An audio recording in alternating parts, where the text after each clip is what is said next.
Today's daf we're going to be learning is Menachot Daf Mem. Today's daf is sponsored by Betsy and Tevi Melman in honor of their grandson Alon Yonatan and his bar mitzvah the Shabbat Parshat Truma. Alon, we're so proud of you. Mazal tov to Alon, his parents, Chesky, Macheli, and the entire family.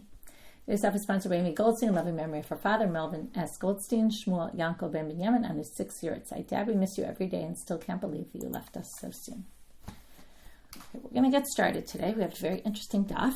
We're going to start with a braita. We're going to get to a very basic issue of kilayim and tzitzit. We've talked about this before.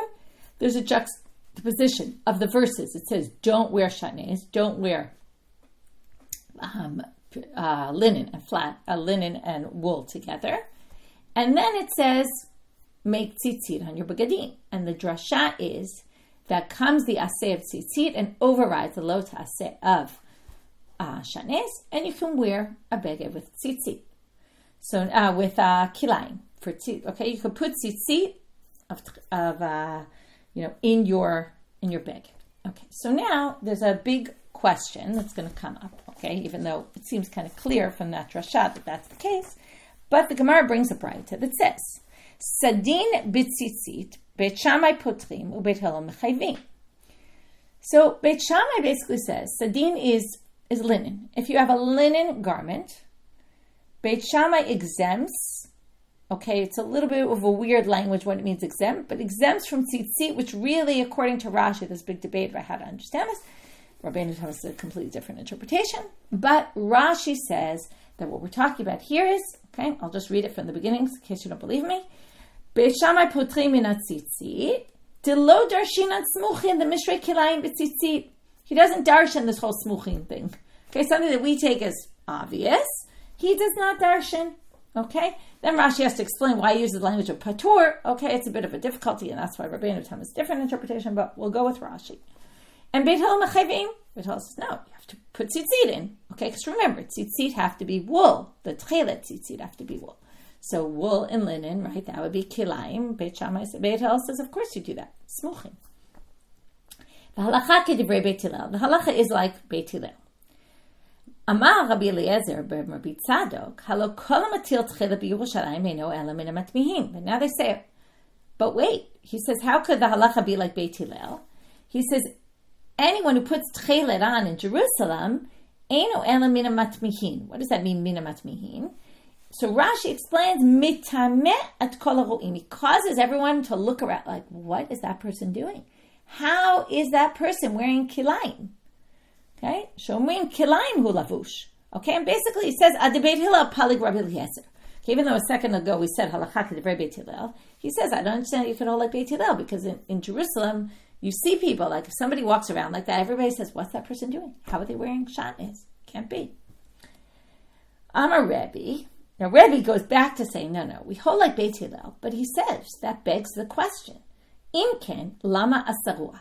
Now, Rebbe seems to be, and this is the interesting part about today's stuff, Rebbe seems to be saying, okay, so even though we have some dissenting opinions, but it seems pretty clear we hold like Beit Hillel, and we allow kilayim in a beged of tzitzit, right? Kilayim, shaatnez, again, they're interchangeable, those terms. Now, Rebbe says, but the rabbis forbade it. Okay, they actually forbade doing this. So why is that? And Rebbe brings a reason. And he says, Lafi she'ein b'ki'in. Because people don't really know this smuchim. They don't really know it. And that's kind of, you see why these people in Jerusalem were surprised by people wearing this. They didn't know about this smuchim thing. And they didn't realize. And because of that, it caused people to think that kilayim were permitted. So because of that, the rabbis forbade wearing a beged of kilayim. Okay, and this, by the way, we don't really do anymore. Okay, we don't wear a big day, right? We make sure the tzitzit are not made out of linen, so that we don't have mixed kinds here. So, what's interesting about this sugya is, from the Tanaitic source, if we just had that, you'd say, okay, Rebbe gives a reason. The rabbis forbade it, and the reason is because people aren't beki'im. Okay, they don't really know the halakha. Rashi says lidrosh smuchim kilayim b'tzitzit mutar, and then atu l'mishrei kilayim b'chol makom, it's going to lead people to wearing shaatnez, because say, oh, we could wear it in our tzitzit, we could wear it anywhere else. But we're going to have now in a more Iddic discussion going on. It's a little unclear as we go along. There's also some different interpretations, but we're going to go with Rashi's commentary. And even within that, it's a little difficult who's speaking at all times. But we're going to start with the difficulty of Rava bar Rav Hanan to Rava. Okay, so one Rava says to a different Rava, starts asking him a question on Rebbe's reason. And from that difficulty, we're going to come up with 4 other different possible reasons as to why the rabbis forbade it. And we're going to raise some difficulties with most of them, and we're going to end up, right, kind of rejecting most of them along the way and ending up with the last one. Okay, and some of them will be in the name of Rava, some we'll see Rabbi Eliezer come in, and one sort of unnamed, maybe it's still Rava, and in his discussion with Rava bar Rav Hanan, it's not 100% clear, but we're going to have in the end 5 possible reasons as to why the rabbis forbade wearing tzitzit with kilayim. Amarle Rava bar Rav Hanan le Rava. So here comes this difficulty on the fishay and bikin. V'lirmu be'asara v'nafko l'shuka and v'farsam ala milta. Why don't we just take 10 people, which, 10 makes things public, and they'll go out into the shuk, and they'll let it be known, and everyone will know, this comes up, this concept of 10 people comes up in a lot of different areas, like, for example, a vow that you take in public, you can't undo. And what is public? Often 10. I mean, obviously we know it from minyan and things like that. And everyone will then know, because it's done by many. So they say, Kol shekain d'mitangu ilavan. What do you mean? People are going to start talking about those 10 people. What are you doing? How'd you do that? And how, it'll cause more confusion. And not only that, but people will speak in a very negative manner about these people. They're wearing kilayim. Or they'll cause people to think, definitely you can wear kilayim in general. So that's not really a good solution. Let's say, okay, how about a better idea? Now, the whole point is if people don't know, there's ways to make people not ignorant. Or maybe there is, maybe there isn't. Okay, that's kind of part of the whole discussion in the first part of today's daf. V'lidrasha b'pirka. Why don't we teach it in the drashot of the rabbis? They should just teach people. Okay, the pirka was usually when everybody came to hear the lectures. Obviously, the problem, you might have fallen asleep at that moment. You might have, not shown up that day. You wouldn't really get everybody. But on that account, they reject Rava's reason. Lefisha ein bekiyin is not a good enough answer because there's always ways to educate people. So let's try a different one. Gzera mishum kala ilan. So now it's unclear whether the Gemara suggests this or whether Rava is suggesting it to Rava bar Rav Hanan. It says, and what's interesting about this sugya, number one, it's just interesting in terms of this was completely permitted and then the rabbis forbade it. Okay, and they said, well, let's make a gzera, which happens. But it does seem like a very basic thing that kind of, that they changed. But what's also interesting is that in a Tanaitic source, it gives the reason, but the Amoraim were not satisfied with that reason and basically suggest 4 alternative reasons. So the second answer is Mishum Kala Ilan. Okay, Kala Ilan is the fake tchelet. Okay, it looks like tchelet. It's like an indigo color. And the concern is that you'll have that as your tzitzit. You'll think it's tchelet. You'll put it in. Now, why is tchelet going to be permitted? Because tchelet is wool, and wool is permitted in a linen garment because that's what the Torah says, right? Your beged, which could be wool or linen, we discussed already, and then you put wool in it. So if it's linen, you can put wool. But that's only if it's tchelet, the real thing. If it's the fake, kala ilan, you're not allowed to. And then you're putting something, right? So people might put it in thinking it's tchelet. It's not really. In which case, the shaatnez isn't permitted. In general, we're going to end up with all the gzerot, other than Rebbe, who really said the issue is people don't know, and then, it's going to cause them to wear kilayim in their other clothing. All the other ones, it's going to be a concern that you're actually going to be wearing tzitzit that have kilayim in them. And it won't be permitted because you're going to be wearing tzitzit that are not the right tzitzit, basically. And if it's not the right tzitzit and you're not actually fulfilling your mitzvah of tzitzit, then you can't have kilayim because kilayim is only permitted in kosher tzitzit, so to speak. Or kosher tchelet. In other words, the tchelet is what you're allowed to put in as wool, but not kala yilan. So then I say, what do you mean? You can't put, let's say, if I want to put white woolen strings in my tzitzit, can I do that? V'lo yehei ela lavan. Why don't we treat the kala ilan like it's white? So it's true it's not the tchelet. But isn't white wool also permitted in the tzitzit? Okay? In other words, it's true the tchelet has to be wool. But right now they think, and they're going to reject this, but they think that you could put white woolen strings in as well. So they say no. Kevan de efshar b'minan lo. No. Since you can put, if you have a white linen garment. Since you could put in white linen tzitzit, we don't allow you to put white woolen ones. And therefore, if you put kala ilan in your linen garment, since it's not, if we're going to say, oh, well, it's just like lavan, and lavan can be wool, well, lavan can't really be wool either. Okay? And therefore, neither can the kala ilan. You can't put the wool kala ilan in your beged. How do we know this? Kedarish Lakish, as even if we say, by Torah law, kilayim is permitted in tzitzit, the white ones can't be wool. Why not?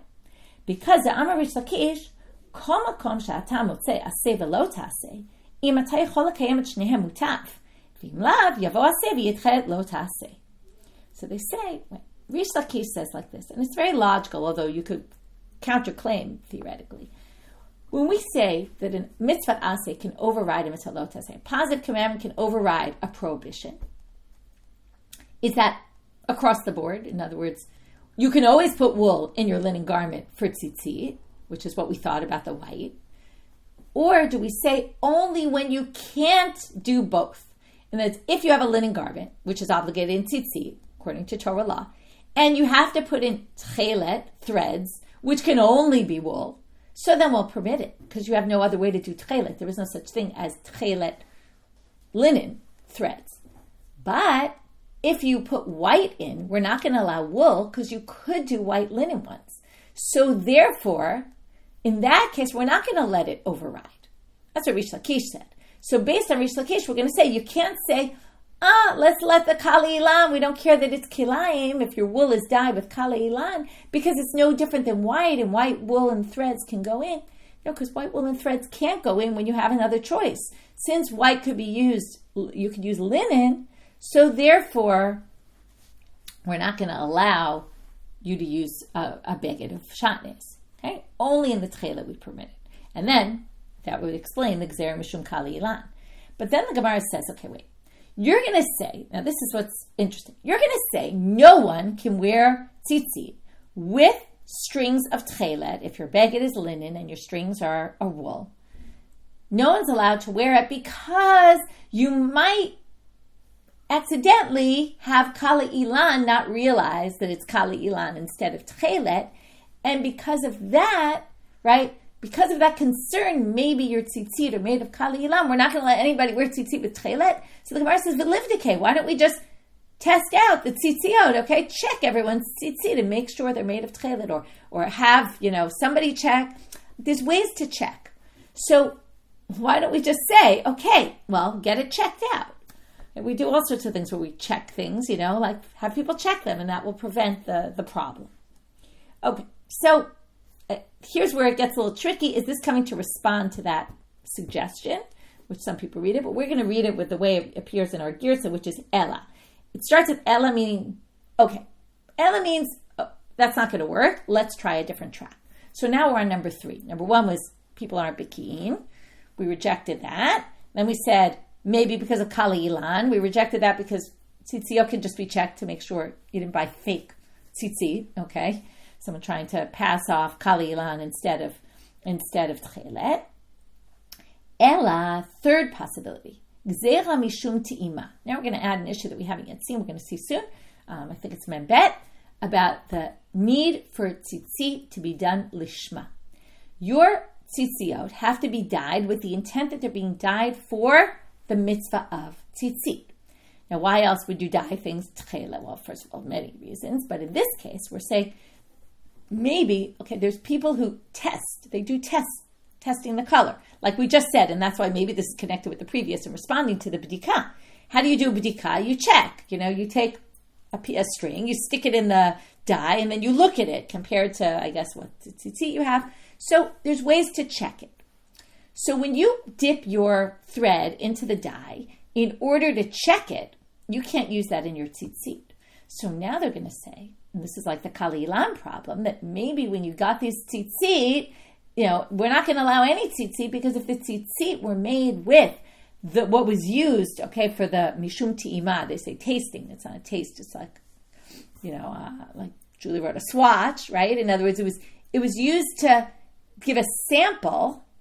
Maybe your tzitzit are made of that. And if they're made from that, you can't use that as your That's your tzitzit, which means, again, you're wearing tzitzit that are not halachic tzitzit, and now you're wearing a beged that has shaatnez in it. So, of course, that would be a problem. So the Gemara says, well, okay, we can resolve this. By the way, what's also not clear here is this Rava speaking? Is this the Gemara speaking? Like, who offers this answer? It doesn't really tell us. Soon you're going to see Rava pipe in again. So it almost sounds like we're still in the discussion, but the names aren't here anymore. That's just a side point. The lichtava diske. Okay, apropos, we're coming up on Purim. Okay, it makes me think of Purim. Write letters and send them out to all the dyers in the town, right? Send a letter out. Write to people that, make sure everybody knows. It's like the thing before. Well, you can teach people if they don't know. Send out letters. Tell all the dyers that they have to make sure that they don't use their samples, and that should resolve the problem. So they say, Adiski likum v'lismoch. We're going to rely on that. Okay, now there's two reasons not to rely on it. There's two tracks. One is because maybe the letters won't reach them, right? The mail system probably wasn't great. It's certainly not great nowadays either. So they might not have ever gotten the mail. Number two, even if they got the mail, who's to say that the dyers are going to keep to what you say? And you can imagine dyers have a lot of scraps, right? Samples that they use for all sorts of, sampling, testing, all sorts of reasons. And it's a big waste for them to throw them in the garbage, right? Not be able to use them. So they might want to pass them off as if they're legit. So for that reason, right, there was this concern that in the market, there would be all these fake tzitzit and no way to really know. Right? They didn't have a mashgiach who was checking. So because of that, they basically said, we're not going to allow tzitzit. This, again, would be a reason to not allow tzitzit at all. But Rava says, a very interesting retort to this, and I'm not sure if it really works so well, but I'll tell you one big difference, but the Gemara seems to be okay with it. Amar Rava hashta. So Rava says, wait, but now, turning now to Amar Bet, chametz bepesach, v'yom ha'kippurim dekaret, samchin anadiske. Hachad aseh ba'alma lo kol sheken. When it comes to things that have very severe punishments associated with it, we allow letters to be sent. What are we talking about? How to determine when the month starts, which determines when the date of Pesach is, when there's a leap year, which determines the date of Pesach, the date of Yom Kippur, right? These things have huge ramifications, and they rely on letters. Rashi quotes the Gemara in Sanhedrin that basically had these testimony of letters that they sent to Chutz La'aretz, to outside of Israel, to the diaspora, telling them what day the new month is, when they're, whether we Ibor Shana, whether we add another month, which affects major things, and we rely on letters. So, here it's just a mitzvah aseh. Of course, we're going to be able to rely on that for something not as significantly, serious, with such serious gravity, right? This is much less serious than karet of Yom Kippur and Chametz b'Pesach. So, of course, we should be able to rely on letters. So that answer isn't a good answer. Okay, so he rejects that. Now, I guess that would mean, by the way, that Rava wasn't the one who said it, because he's the one who actually rejects this. The reason I didn't think it was the best answer is because those things are things that the whole community does as one. So it's hard to, it's still, we do rely on letters of the community. I guess it's hard for us to think nowadays because we're so in sync with everyone. But they did rely on that, and they also had no choice. Like, what else were they going to do? So anyway, there's questions to be asked on that. Okay. Anyway, we're up to number 4. Okay, so let's just keep reviewing. Bikiyin we had, right? People don't know. Number 2, Kali Ilan, for the fake, right? Number 3, another kind of fake. Mishum Tiyima, the people are going to use the wrong strings, the ones that weren't done lishma, because they were the testers, and the test strings. And again, in the second 2, right, numbers 2 and 3, the concern is then your tzitzit won't be kosher. If your tzitzit aren't kosher, then you're ending up wearing tzitzit. It's bad enough, okay, your tzitzit aren't kosher, but it's worse now because now you're right, at least you're just not fulfilling a positive commandment, but now you're transgressing shaatnez. Fourth answer. So now this one comes with the following introduction, which we're going to see when we finish this sugya, we're going to have another line that's introduced in this way, and that's obviously why the Gemara brought it, because it's a little bit off topic, still on tzitzit, but a little off topic. But it's introduced like this. Ela Amar Rava. So Rava says, Ha milta amre, this is what I say. or I said this, Ve'itmar b'ma'arav mishum to Rabbi Zera kavate.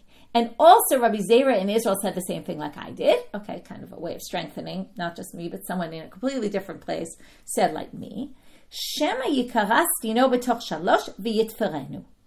Maybe your garment will tear, okay, within 3 of the end, and then, right, your tzitzit will be off the garment.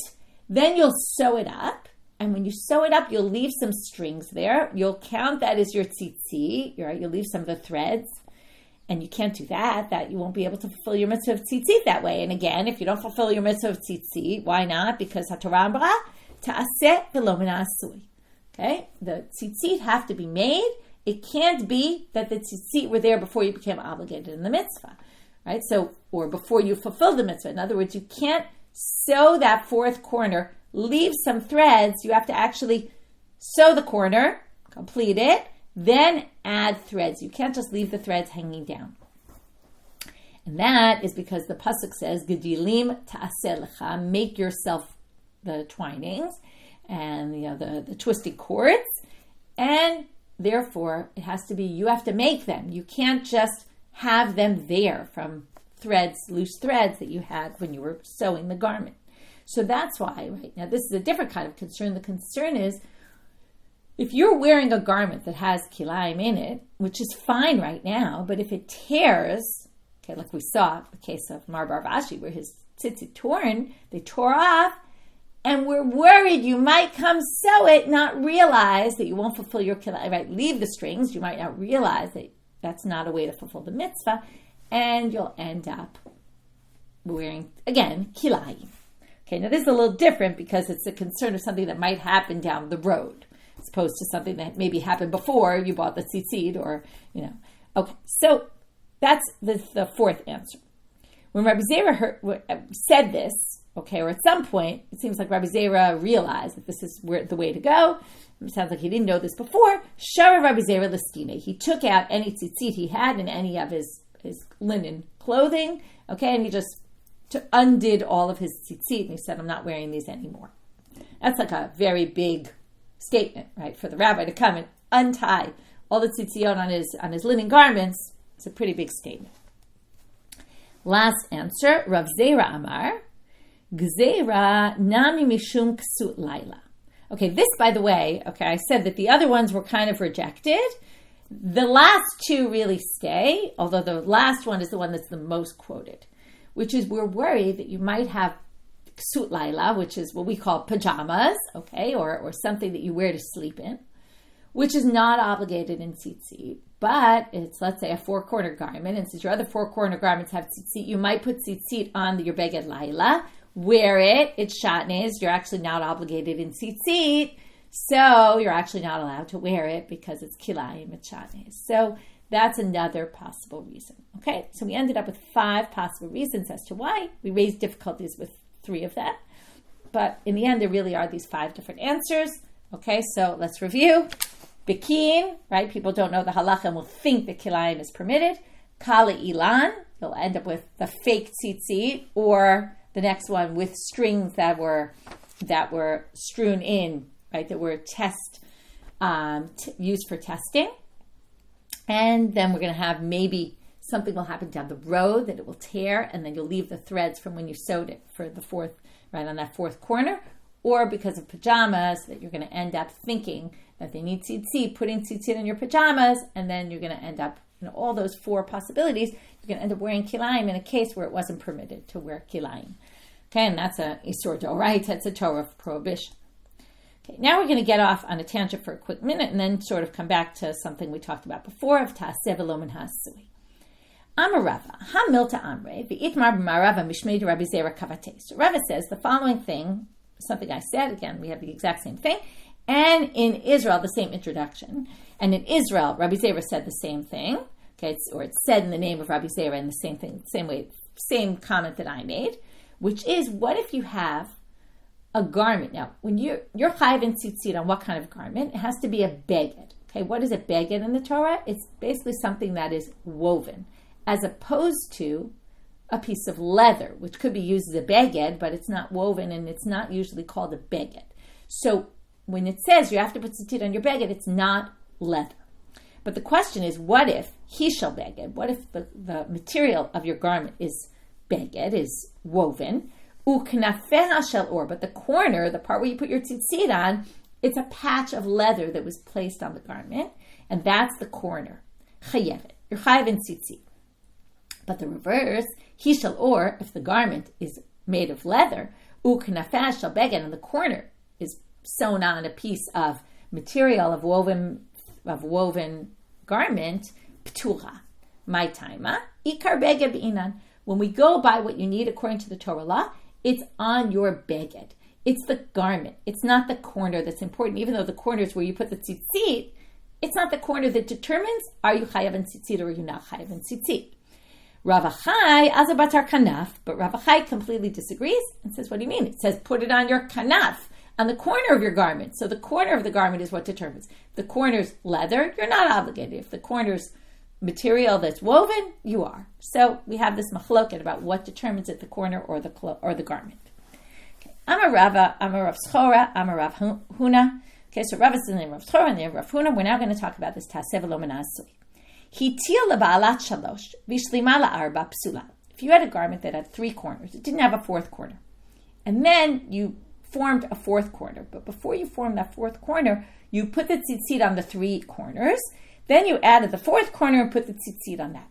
Psula, it's disqualified. Why is it disqualified? Because taaseh v'lo menasui.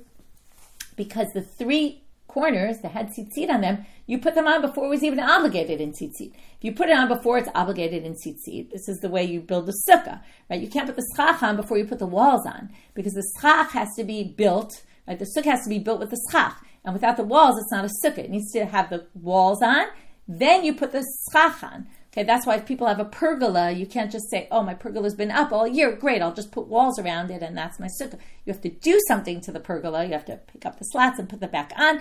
Do some sort of action. I'm not getting into exactly halakhics of how you do this.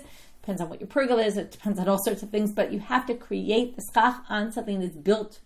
It has to be built first and then put the schach. The beged has to be first a beged with four corners that's obligated in tzitzit, and then you add the tzitzit. So this obviously doesn't work if you put already on 3. Now, made today, they bring a difficulty from a braita. Chasidim harishonim, kevan she'argu b'shalosh, hayu metilim latchelet. Okay, so once they did 3, now it sounds like what they're saying here is when they started weaving their garment, now the way you weave, okay, Julie could tell us more, our weaver, our in-house weaver, but when you weave something, basically, you start on one side and then you keep weaving and adding to it. So if you are in the middle of the process, how many corners of the garment do you have? Just the first 2 from the beginning. You don't have the rest of it yet. You don't have the other corners yet. Now, when they would get up to the size of like 3 fingers worth, it sounds like they're saying, so you just started the weaving and you have only 2 sides, they would put the tzitzit in. They were such chasidim. They wanted to fulfill the mitzvah immediately. They put the tzitzit on right away. Okay, well, that sounds like a really bad idea, according to what we said, because then when the garment's finished, they now add the other 2 corners. They can't just add the tzitzit there and say, oh, the first 2 were good. So that's a problem of taaseh v'lo menasui. So how could you say the Chasidim HaRishonim did this? And it's not like people said it was a problem what they did. It seemed to be quoting it as if that's a good thing that they did. So they say, no, you misunderstood what the Chasidim HaRishonim did. Ema kevan shepatzu b'shalosh hayu metilim b'tchelet. No, say that since what did they do? They wove their garment. When they got to the very edge and they had only 3 fingers left 3 fingers breadths worth left to go, at that point they added the tzitzit. That's where you can already add the tzitzit because the corner's there. It's just not finished yet. So they would add it before they finished the garment. But basically it was finished enough that it was called 4 corners. There was a corner there, they still had a few more stitches to go. So, and that you can put the tzitzit, see this, right, within 3 etzbaot of the edge. So that was totally fine. Okay? And that has nothing to do with taaseh v'lo menasui. But now we're going to end with one final question here. Ini, is it really a problem, taaseh v'lo menasui? And why did we say if you have 3 sides and then you added the 4th, but first you added the 3 tzitziot, it's a problem? Look at what Rabbi Zera did, what he said. Hama Rabbi Zera. Hitil lemutelet kshera. If you put tzitzit on, okay, let's read Rashi, he explains it very well. Shahayaba, okay, hitilet lemutelet. Shayarba arba tzitzio. You had a baguette, it had 4 corners, it had the 4 strings on every corner.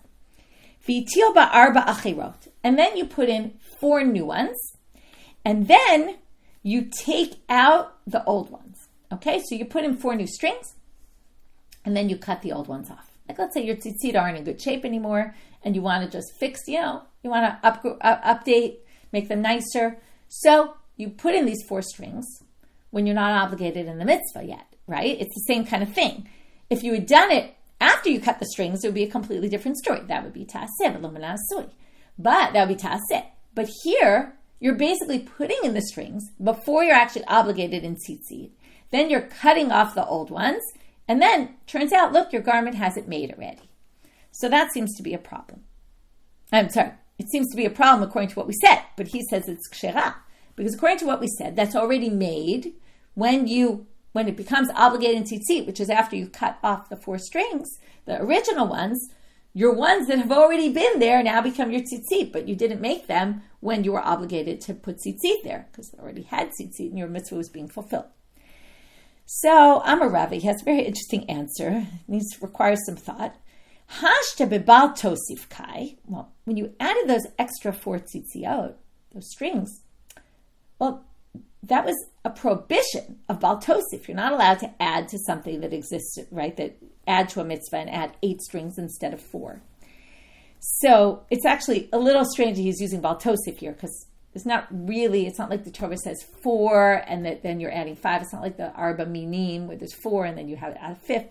It's not your classic case of bal tosif or 4 batim although I guess you could theory, maybe it is really the same. Also doesn't say it explicitly in the Torah you need 4, but anyway, Rava calls this bal tosif because you're adding extra strings, and therefore what? He says, since it's bal tosif kai ma'aseh lo hava. Your first action of putting them in is not actually considered an action. Why? Because it's a prohibited action. An interesting concept. If you do something wrong, like adding when you're not supposed to add, we don't really view that as an action. So what's the action of making the tzitzit? When you cut those, you're basically then creating the tzitzit in the garment of the ones you added before. It's a little bit of a strange answer, but he's not saying really that you did a taaseh here, but he's saying it's not min ha'asui. It wasn't really done before, because done has to be, I did a kosher action, okay? Like adding tzitzit to 3 corners. That's not a bad action, right? What he's kind of saying like this is, if it's a bad action, it's not an action at all. And in order to say it's a problem because it's not taaseh v'lo min ha'asui, it has to be asui before. It has to have been done. And it wasn't really done because that was a bad doing. That's what he says. It's an interesting theory. It needs really to think about a little more exactly why he views it that way. So that's what he says. Makivla Rav Papa doesn't really like his answer and says, and he also has something interesting to say in my mind, and you're trying to say it's not an action, the original one, right? Now, again, we have to have an action before the time that the mitzvah is in order to say it's disqualified. So Rava basically neutralizes that first action, says it's not an action because it's a bad action. It's bal tosif. So Rav Papa says, and this brings us back to the world of kachim a little bit, and how much your intent is important. He says, how can you call that bal tosif when you didn't really intend to add to the mitzvah? You weren't adding an extra 4 strings because you wanted to add 8 strings to your tzitzit. You added them because you wanted to take away the old ones. So he basically says, "Mimai de gavrlo sufe kamachavin." How do you know he was doing it for bal tosif purposes? Dilma lebitule kamachavin. Maybe he was doing it to replace, right? Unlikely he was doing it to replace the 4 that were there. In which case, bal tosif leika maseika. In which case, it's not bal tosif. In which case, now it's confusing where Papa's going with this. It is actually a aseh. Okay, now what he's saying is he did it with the right intention, he just did it the wrong way. And then he's back to saying, this is a question on what we said before. Because this would seem to say, the fact that Rabbi Eliezer said, Hamatil l'mutel kshera, why is it kshera? Isn't this taaseh v'lo min ha'asui?